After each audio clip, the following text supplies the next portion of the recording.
What's going on, y'all? Thanks for checking out this video. Hope you enjoyed that little intro bit. If you did, definitely let me know down in the comments below, or just leave a thumbs up or something like that.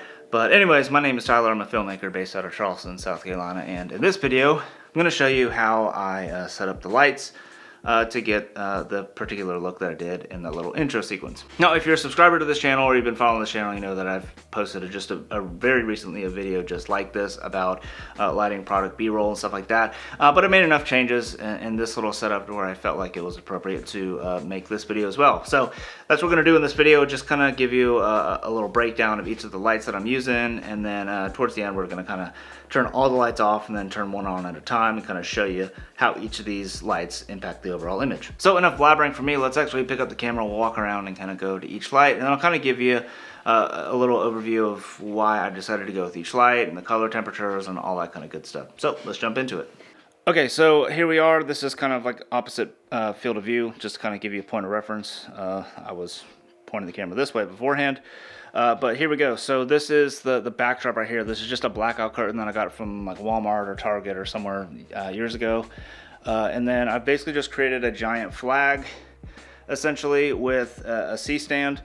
And I've got a grip arm right here. And then I've got another grip arm that actually is from this C-stand over here. And I got that grip arm going all the way across. And then I just have a clip right there and a clip right there. And the clips are basically pulling the curtains the opposite way, just to kind of keep it tight. And then over here, we'll talk about this light here in a second, but while we're on this whole C-stand setup, I've got a junior pin right there, and that's really just fitting into the into this light, just to hold that light up there, and we'll talk about that light here in just a second. But the first light we're going to talk about is this light right here. It's just a chip on board daylight balanced light. On front of it I have the barn doors from Aperture, and really the only reason why I'm using these, and I have actually taken the honeycomb grid out of the barn doors, is really just for this gel holder here, because I wanted to put this CTO gel in here just to create a kind of a really warm tungsten balanced light source. And what I'm doing is I got it kind of at full tilt, full power, and it's just kind of blasting in to the top of this lens, and that's kind of what's giving it this really cool lens flare. So to add a little bit of color contrast to it, especially the way that the monitor right here, the product that I'm going over, is oriented, to add some color contrast to that, I've got this light right here. I really don't remember what the name of this light is, but what I did here is it has this little diffusion thing that you can pull in and out, and what I did is I slipped actually a double CTB gel behind that, and that just really offered a super deep blue light source that you can kind of see right here. Actually, even better, you can see right there, and it just adds a really cool color contrast to this tungsten source right here. So the next light we'll talk about here is the Aperture 120D Mark II, and then I have the Aperture Light Dome Mark II on it for the softbox, and then the egg crate grid in front of it, just to help the light from spilling onto this backdrop.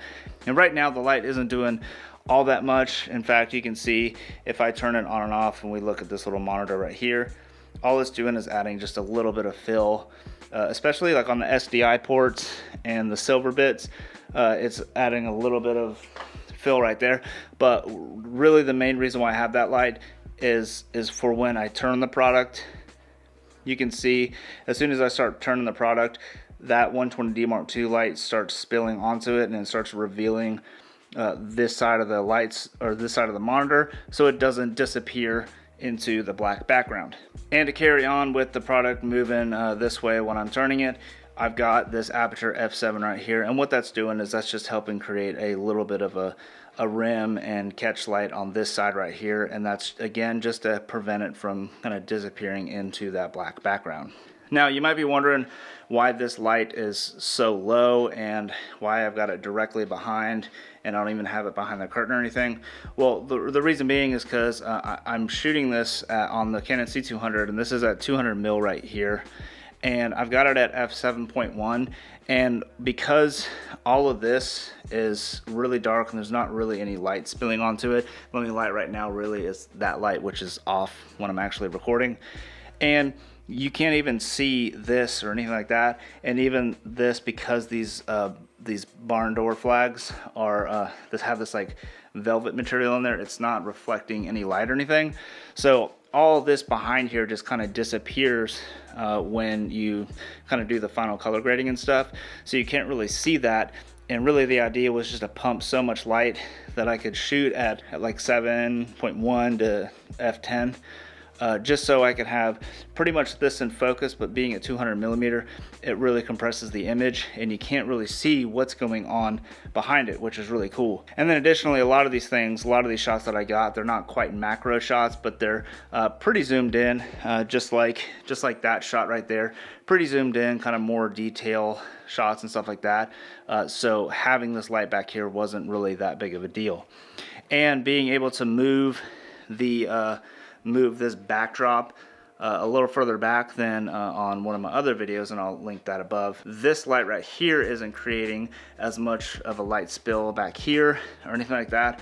So it's really been able to allow me to isolate this subject just using light, and that background pretty much disappears. And this blue light right here, it doesn't even affect what I'm shooting, because the kind of the frame of reference I have is really just around the outside of this monitor, so any of this doesn't really even matter. And then what I'm doing is I actually have the Hollyland Mars 400S system running into this monitor right here, and I've got it just so I can swivel it around. And really what that helps me do is I'm actually turning this by hand for the shoots. So for the different shots, I'm just turning this by hand. So it allows me to just kind of monitor from here while I am moving this. And yeah, just like that. And so I'm able to kind of monitor from pretty much wherever I want to be, and not have to focus on looking at the tiny little screen on the C200, because it's not very bright and it's kind of worthless.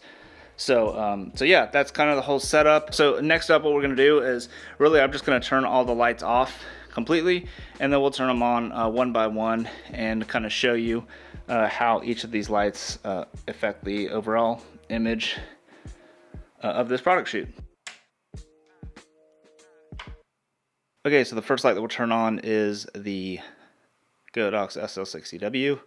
And you can see that just kind of adds like this really cool lens flare on it, and right here you can see it's really not doing much, but just adding a little bit of ambience. And the next light we'll throw on is the light that I put the double CTB on, and you can see that really helps just add that color contrast to the overall image. The next up is the Aperture 120D Mark II, and that's just an exposure lift right there. But then the next thing what we'll do is I will just turn the product around, and you can kind of see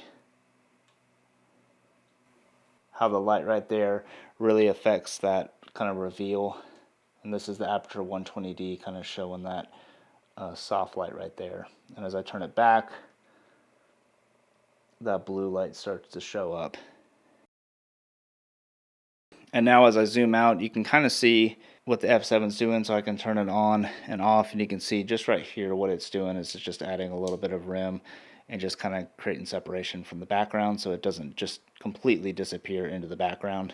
And once again, as I turn the light, you can start seeing it revealing with that 120D. And then the tungsten light, well, the gel light, you can see on the top, it's just giving this really cool rim at the very top. And yeah, that's pretty much all I wanted to show you there. Well, y'all, thank you so much for watching this video. Hope you found it useful, informative, entertaining, or anything like that. If you did, definitely hit that thumbs up button down below. And then if you scroll even further down, there's a comment section. And right there, I encourage you to leave a comment. Let me know what you maybe would have done differently in this lighting setup, or if you thought the lighting setup looked good, if you thought it looked terrible. Or if you don't have anything to add in the comment section, but want to leave a comment anyways, you can either just say hi, or you can answer this question, because I kind of like doing this at the end of my videos. So the question for this video is for you filmmakers and photographers out there, what is your favorite light in your kit? It can be, you know, small to giant light. What's your favorite light in your kit, and why? Leave it down in the comments below. Anyways, guys, like always, thank you so much for watching, and I hope to see you in the next video. Peace.